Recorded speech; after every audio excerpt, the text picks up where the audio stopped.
So I'll begin this beginner's Hatha session in Shavasana. Lie down on your mat and you can take the legs out hip distance apart, or maybe even a little bit wider, and have your feet turned out to the sides. If this isn't fine for your lower back, then feel free to bend your knees and have your soles of your feet on the floor. Maybe even taking the feet slightly wider than the hips so that the inner knees can just round in and touch. You can allow your arms to move away from the body, maybe the backs of the hands landing off the mat, wriggling the shoulder blades down, back of the head on the floor, the eyes closed, all the attention within, just taking some deep breaths, feeling the expansion of the belly and chest as you breathe in, and the full effects of gravity as you breathe out. Just feel your mat and the earth holding you as you breathe, and release any tension that you can from your muscles, from your bones, from your mind, every time you exhale.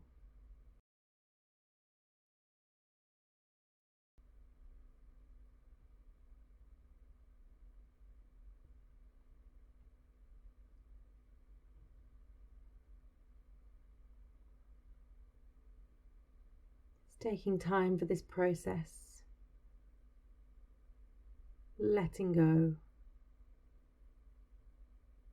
And deepen your breathing, wiggle your fingers and toes, roll your arms and legs gently in and out.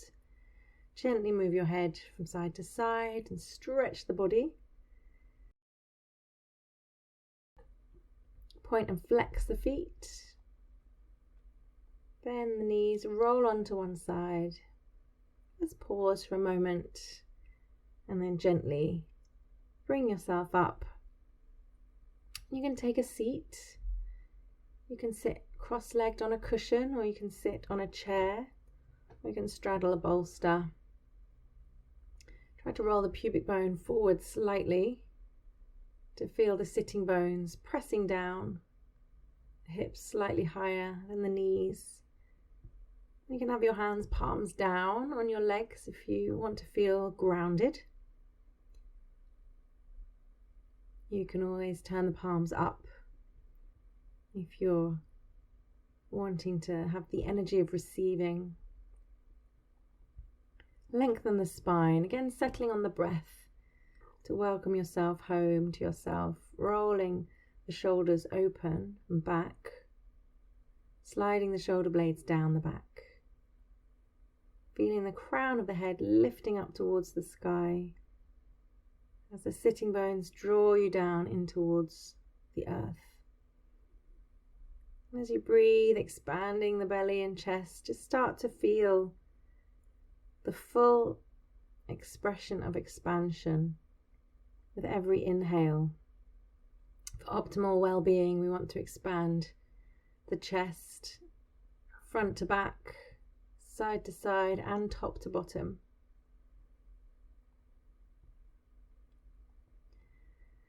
So just feeling that expansion, and then gently dropping your chin down towards your chest to stretch out the back of the neck. Just hanging the head here, letting the head be your dead weight. And then still with the chin down, rolling your head from side to side, nice and slowly.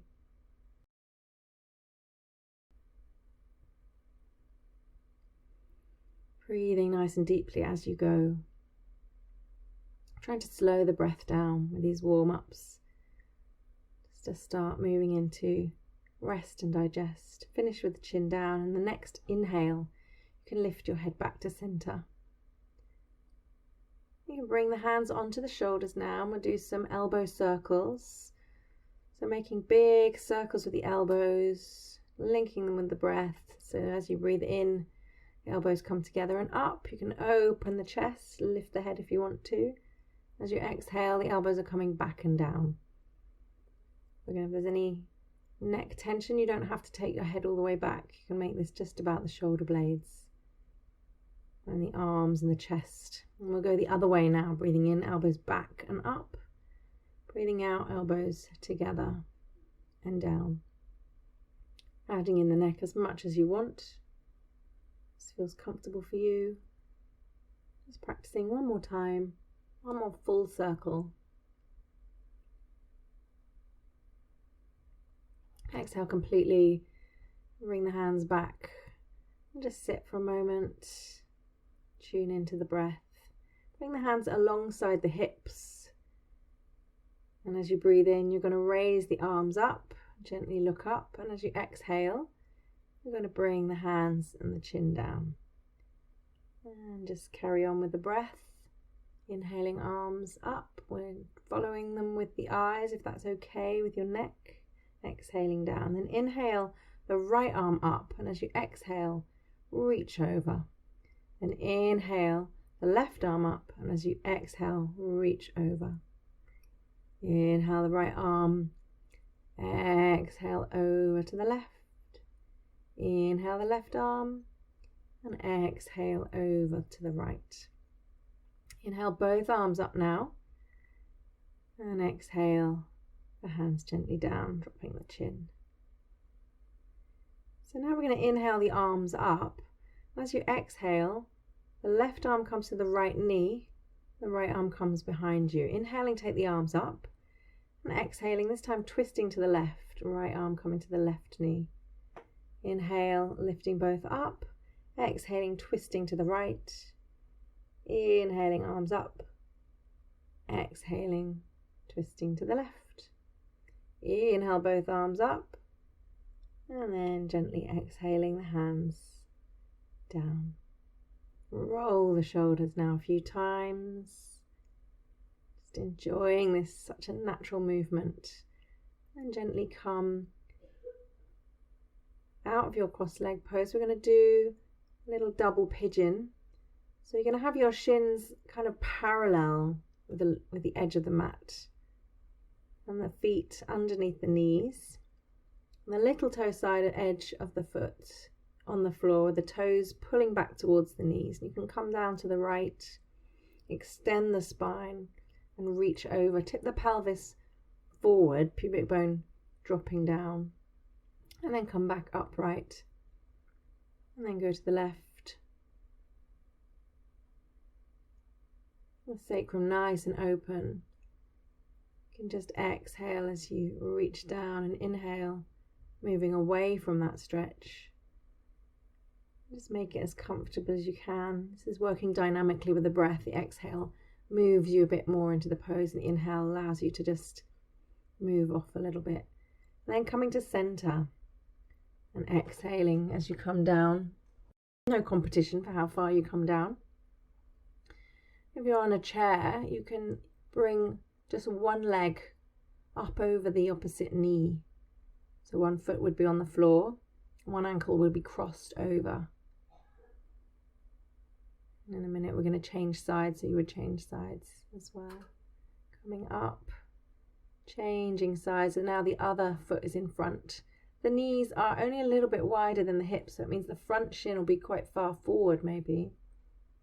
Little toe side edge of the foot on the floor, toes pulling back to the knees. So really trying to feel this in the outer hip and buttock. Start by going to the right, exhaling as you just surrender down. Inhaling, extending the spine slightly. Coming up and then over to the left. Twisting first so that the spine is coming down more or less evenly parallel to the floor.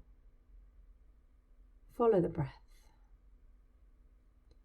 Having the fingertips and the tips of the thumbs on the floor just enables you to use the floor, pressing against gravity, so you have control over the sensations you're feeling, not just falling into sensation.